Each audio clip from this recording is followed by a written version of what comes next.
Hello and welcome to the fourth live stream for Underpin Consultants. You may notice a little bit of gravel in my voice today.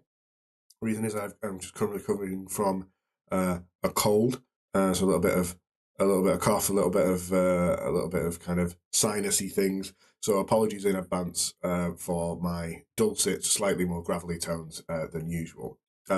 However, super excited for today. And the reason is it's the first time in any of these live streams that we're going to be talking about culture, and what is culture, and how to build good teams, and how to be part of a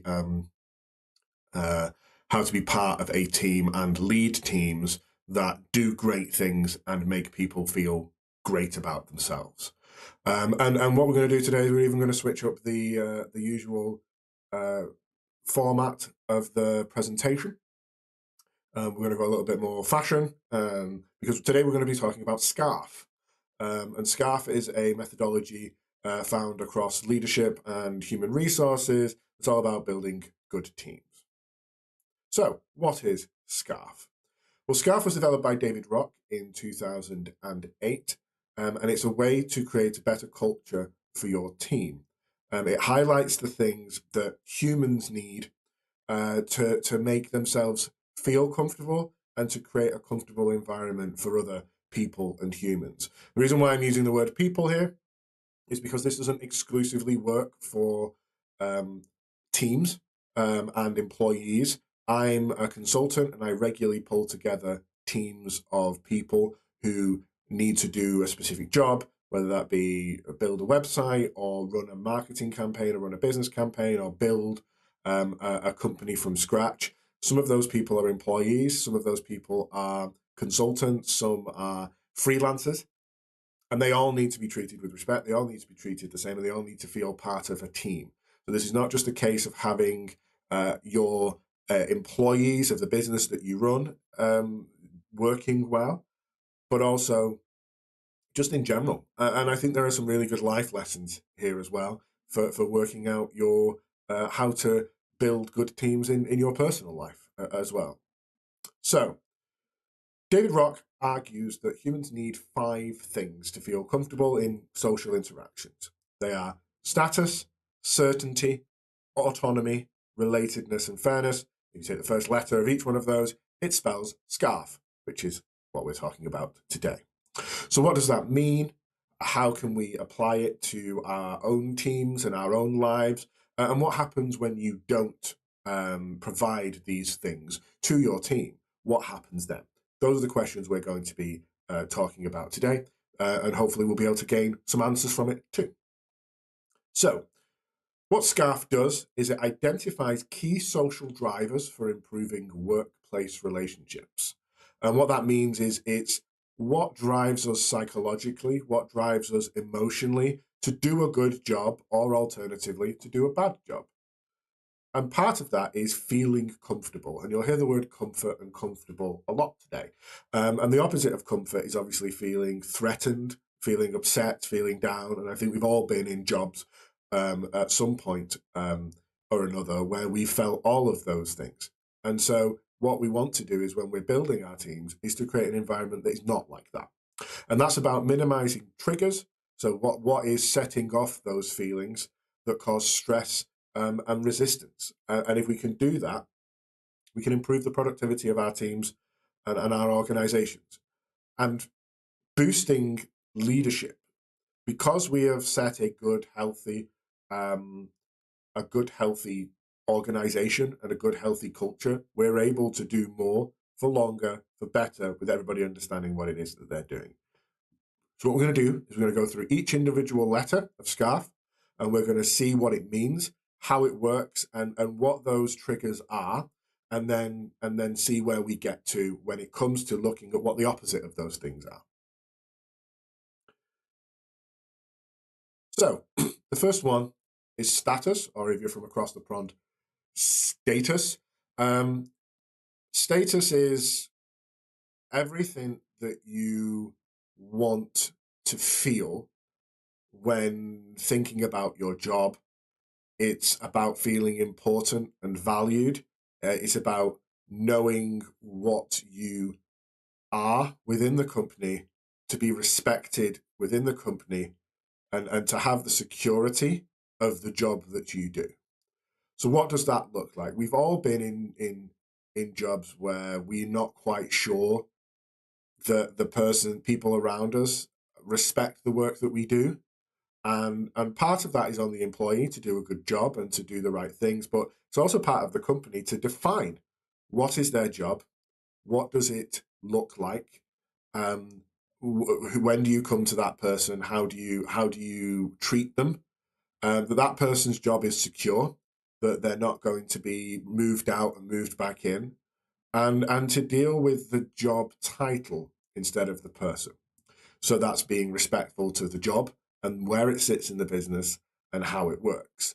And if you provide a workplace or a team where each individual department and each individual employee feels respected, feels like they are secure, that they're not going to be taken over, or their job role is not going to be integrated into somebody else's job role, and that they have a functional place within the business. They will feel like they have status in the business or status in the business, and they will work harder. So that's the first one, and these are all kind of interlinked and related. The second one is certainty. It's about feeling comfortable in your job, feeling comfortable in what you do, and feeling comfortable in how you do it. So if a person knows what their job, let's take, for example, a warehouse manager. If a warehouse manager knows my job is to look after the warehouse, to make sure things come in, to make things go out, and I know that's my job. I know that's what I'm doing today. I know that's what I'm doing tomorrow, and I know what my role and responsibilities are. I also know that what my job does helps other people. So I know that there is a large company strategy that means that I have a role in the business, and my role is to deliver the warehouse side of it. I know sales and customer service are going to bring this into me, and this will come in relatedness. But having that overall strategy to say, this is who I am, this is what my job is, and this is where I'm going to do it, and having a genuine destination of getting there and being part of that journey provides certainty. I am the warehouse manager. I manage the warehouse. I know what my role is. I know what my responsibility is. I know how it fits into the wider company, and I know how it fits into other departments. So I feel comfortable and secure in the work that I'm doing. I know lots of companies where that isn't the case, and I know lots of companies where that is the case. And people who know what they're supposed to be doing and have a certainty of what they're supposed to be doing work harder. And that's great. And that's part of building a culture where everybody feels like they know what they're doing. This is a big one. And this is one where you will hear words like micromanaging and they're just telling me what to do, and they're not helping me build my own sense of skills. And the way this looks usually is I want you to do the job the way I want to do it. That coming from a manager is a bad thing, and that coming from an employee is a good thing. If an employee is able to use their skills to play to their strengths, to have different ways of doing things that work towards what we were just talking about, that certainty. But rather than having a manager that comes down and says, I want you to do it exactly this way. I'm not interested in hearing your way of doing it. I'm not hearing about your particular skills. I just want it done this way. That job will be done worse than if you provide people with a genuine plan and an understanding of what their business is, an understanding of where they fit in, and having a clear strategy, and then having the autonomy to say, this is the way I think it needs to be done. I know what my role is. I know what my strategy is. And I'm going to use my particular skills to deliver those particular the things that we need to do. But I'm going to do it in my way. And I'm given the autonomy and understand that it's the outcomes that are important and not the ways that are done it. That reduces micromanagement, that allows employees or team members to think about what it is that they're doing. It allows them to gain new skills, to gain confidence, and who knows, they might even come up with a better way of doing it. Creating that collaborative, diverse approach to new and interesting ways of delivering a business or part of a team is great. Otherwise, what's the point of hiring them? If they're not interesting, if they're not bringing new things to the table, if you're not allowing them to play to their strengths, if you're not empowering them to do the job that you've asked them to do without actually telling them step by step how to do it, that's the key. And the last one, and this is something I love a lot, is equity. So autonomy is not about treating everybody equally, which is what equality is. It's about giving the people what they need to do the job in the best way they can. And you do that for everybody. So it's not a case of everybody works in the same way. Everybody's going to be here from 9 till 5.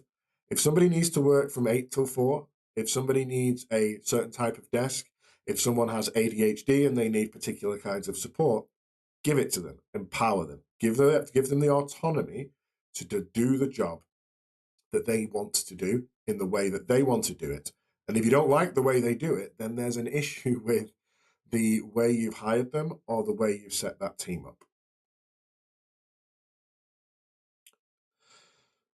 People also need to know where they fit and where they fit and that they are part of a team that respects them and understands them. So again, we're going back here to status.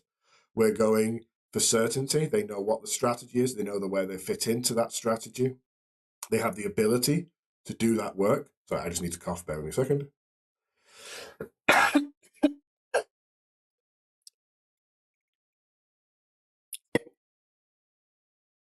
Sorry about that. They have the ability to do their job. They have the ability to do the job in the way they see best. And they're bringing fresh and new and interesting ideas to the table. If you then bring all of those people together who are doing a really good job and they feel comfortable and they feel strong and they feel part of a team and they feel empowered and they have the equity and the freedom to do the work that they need to do, you've created a culture where it's easy to feel like you can stretch yourself and you can fail and people will pick you up, and that you are able to go to other people in the team and they will understand who you are, what you stand for, and how you work, and they will work with you and you will work with them because you understand. And it develops this empathy of understanding within the team where everybody understands the strategy, everybody wants to deliver the strategy, everybody knows everybody's strengths, they're allowed to do the job in the way that they want to. And because there's this sense of collaboration and that everybody is working together, we understand each other's parts.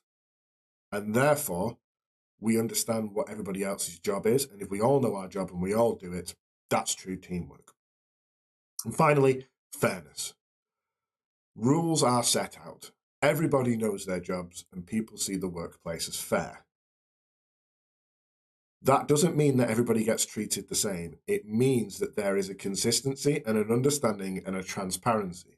Somebody is a single parent and they need to go and pick up their kid from school and they are doing the work that they're supposed to be doing because they have autonomy and certainty and status, then fairness doesn't necessarily mean everybody has to come to work at 9 and everybody has to leave at 5. Fairness is about, we are all paid to do our jobs, let's do our jobs. The rules make sense, let's treat people like adults. It's about then consistently applying those rules. The rules are, I want the work done, and I don't mind how it's done because I'm aware that you're good at your job and you're better at your job than I am at your job. And my job is to help you deliver the work that you need to do. If you need to take time off, or if you need to come in early and leave late, as long as the work is done, because those are the rules that we're saying, it is fine. It's about being transparent about that. It's about telling people that, yeah, of course, the reason why this is happening, the reason why this person is leaving early, the reason why this person can work from home is because of these reasons. And the reasons are because we are trying to be, to respect people, to have a clear strategy, to play to people's strengths. That's what it's about. A big problem in work culture at the moment, from my opinion, is this idea that it works for me and therefore it will work for you as a leadership mentality. Last year, Boots decided that people, the pharmacists in the UK, they decided that they were going to have everybody come back into the office. And the reason given was that the chief executive said it worked for him. It worked for me, and so it's going to work for everybody. Unfortunately, that's not equity, that's equality, and it can be unfair because it treats people differently depending on their status and other factors. And one of those factors can be, it works for me and therefore it's going to work for you. Because there's a lack of relatedness, of understanding, of empathy, people get the idea that it has to be one for everybody. Whereas actually, if we set more value related rules as opposed to strict, you need to do what's happening right now kind of rules, you'll end up with a situation where people understand that people have different needs and people actually celebrate other people's needs and requirements, and they become part of the positive culture that you're trying to create. So, what happens when you don't? And this is something that I looked into because I think a really important way of understanding how things work is to completely flip them on their head. There's an architectural process where when you're building a building, you should turn it completely upside down and look at it from there as well to see it from a completely different angle. So if we're looking at the opposite of scarf, what is it? Well, instead of having status, understanding your business, your team concerns, understanding where you are and knowing that people respect you. If you don't have that, then you're vulnerable. Instead of having a certainty of who you are, you're going to be constantly worrying about what other people think of you and whether your job is safe and secure and whether you're comfortable. That's anxiety. Without autonomy to go away and do your own work and constantly being told how to do your job, that applies pressure to you. You're not doing it right. I'm not interested in the outcome. I don't care about what the outcome is. I want you to do it my way because that's the way I want it done. That adds a level of pressure in the business. Relatedness becomes isolation. If you don't know what other people are doing and you don't know how they interact with you and you're not working in a team, you will feel isolated. One team will therefore then not know what the other team is doing. So sales will be going back to the warehouse thing. People will be putting sales in, but the warehouse is not aware of them. And that's because there isn't this collegiate, collaborative culture that is helping people understand what everybody's role is and providing the certainty and the autonomy and the relatedness that they require. And then fairness becomes discrimination. So if you don't have, let's take a religious example. People who are devout Muslims require to go and pray several times a day whilst at work, and they need a place to do that. Okay, to say no one can do that because that makes it equal for everybody is unfair. If that person is doing their job whilst praying, within the day, so they're doing their job, they're doing everything they're supposed to do, and they're given the opportunity and the freedom and the autonomy to do the job in the way they want, which as a devout Muslim or a devout Christian or whoever it might be, involves certain things. As long as the job gets done and we all have that understanding, that's fair. So to not do that is discrimination. And discrimination can be anything from formal discrimination to informal discrimination. You are someone who needs to pick up a child from school and you've done all your work. There can be this feeling of, oh, well, what are you doing? Why are you leaving early? Well, if they have the autonomy to do their job and they're doing their job well, it doesn't matter when they leave. That's where that comes in. And so you end up with this vapidness, which is, vulnerable, anxious, pressure-driven, isolated, discriminatory workplaces. And it's really easy for it to happen, as easy as it is to create a good work environment. It is so much easier to create a bad work environment. And the bad work environment comes from inaction. It comes from not doing anything. If you leave people to just do their jobs, they will become isolated. They will feel pressure. They will feel anxiety. You need to nurture a culture where innovation, collaboration, comfort, and autonomy are rewarded, and feeling part of a team is rewarded, and the opposite is therefore not seen as not about punishing people. It's about making the positive so good that the negative just seems impossible and inconsequential. ensure equity in your company. Ensure that people are given the things that they need to do their job properly. And that's hard, because what that means is you have to, as a leader, sit down and ask them and work out, what is it that you need from me? How can I help you do a better job? What do we need to happen? That needs a plan. In 6 months, we need to be developing an app that's going to do X. How do we get from here to there? Where does your role fit in? How can I help you do the best possible job? And it will never be micromanage me. Tell me exactly what to do. Make me feel really uncomfortable. Make me feel super pressured. Make me feel like I've got to be here all the time. Make me feel like I'm going to burn out. Make me feel like I might get fired tomorrow. No one's going to say that to you. What they're going to say is, I need help, I need support, I need training, I need to feel part of a team, I need to be able to work with other people, I need to be able to fail, and we need to come up with some new ideas and that not be looked at dimly. Equity is about giving people what they need, not giving everybody the same thing. And so when you're building that team, when you're building that business, when you're building that department, ask people what they need. And that's what good managers do. That's what good leaders do. That involves the people who are working with you to give them the best opportunity to succeed. This is a blueprint for a good employee. An employee that feels useful, an employee that feels secure, an employee that's understanding. I'm really sorry, something's moved up, the plan's changed slightly, but we're going to work on this together, we're going to work on this as a team, things are going to change, but we're prepared for change. So they're understanding, but they're also understood.